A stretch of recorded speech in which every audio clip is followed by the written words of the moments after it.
Well, there's a shakeup at the highest level in the Obama administration. Attorney General Eric Holder is resigning.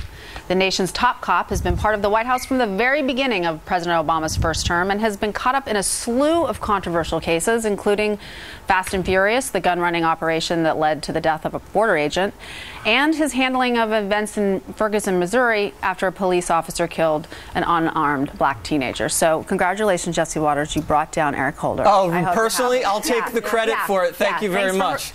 This is a great day. Anjan Chowdhury is arrested and Holder resigns. I'm not going to spike the football here, but this guy's track record's been incredibly divisive. He's been a radical left-wing attorney general. Remember, he called us a nation of cowards because we didn't like to talk about race. He said opposition to President Obama was based on racial animus. He let the Black Panthers off the hook when they were voter intimidating people. He basically stonewalled and suppressed any investigation of the president. He sued almost every southern state.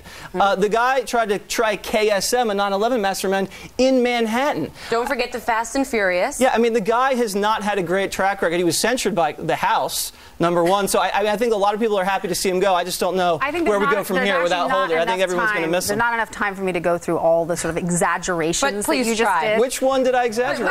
You have to admit the Black very Panthers divisive. case.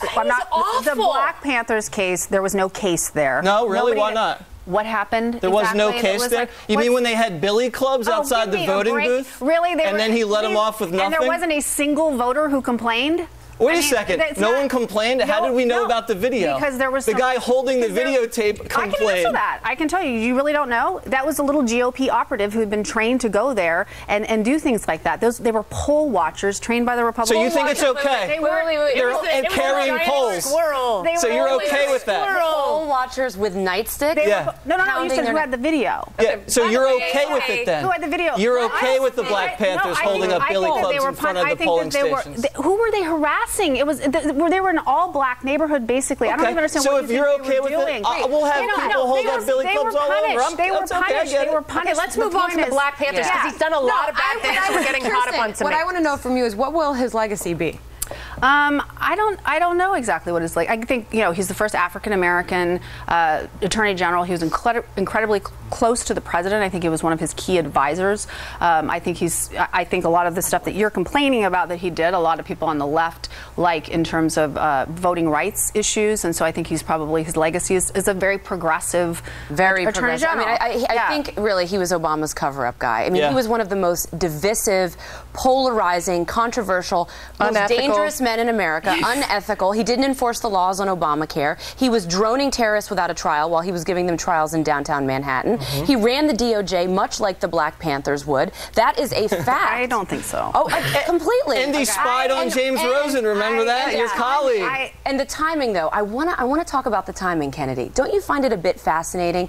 I think they're having him resign now so they can get their next candidate confirmed before the Senate possibly flips into Republican hands. But I'm interested to hear what you think about how it's going to affect the midterm elections, because while it may gin up the base and raise money, will it be too polarizing for independent and swing voters? I think people have so much to chew on right now, and I think that's absolutely why they released it today. It's the same thing as releasing it at 6 o'clock on a Friday.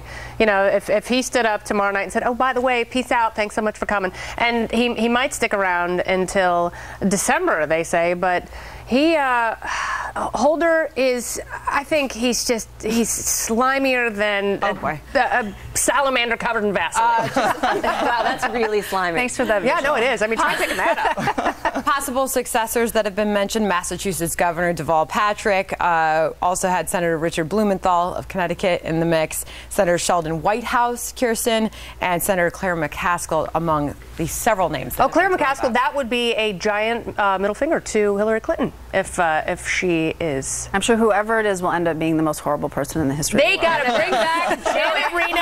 Already has that title, Kirsten. No, bring back Janet Reno for Janet Reno's dance party. We will treat the nominee fairly. We continue talking about this and with for integrity. hours, but unfortunately we can guarantee we have to move along.